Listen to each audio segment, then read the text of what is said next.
আসসালামু আলাইকুম। আজকে আমার ভাইয়া গরুর মাংস রান্না করতেছে। এই যে আদা রসুন বাটা দিল, এরপর লবণ দিচ্ছে। আসলে গরুর মাংসের কালা ভুনা করা হবে। গরুর মাংসে একটু মশলা বেশি দিতে হয়, তাইলে মজা হয়। এই তো মাখায় নিচ্ছে, এটা হাতে মাখানো হবে। হাতে মাখাইলে মাংসটা একটু মজা হয়। এই তো সরিষার তেল দিল। আমরা সরিষার তেলের রান্নাটাই খাই, এটা স্বাস্থ্যের জন্য ভালো। সবজি মাংস যেটাই রান্না করেন ভালো হয়। এই তো তেল দেওয়া হলো, মাখানো হচ্ছে, সুন্দর করে মাখিয়ে নিচ্ছে ভাইয়া।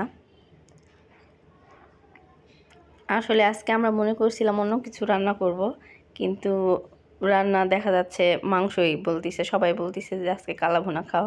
যদিও কালা ভুনা হয়নি, মাংস ভুনাই হয়েছে, তারপরও মশলাটা দেওয়া হয়েছে।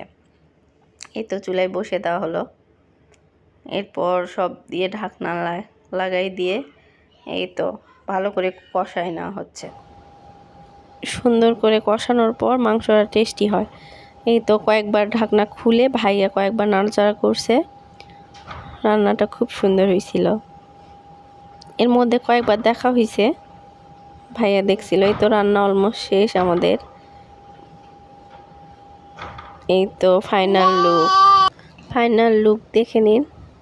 এটা দেখতে যেমন লোভনীয় হয়েছিল, খাইতেও খুব টেস্টি হয়েছিল।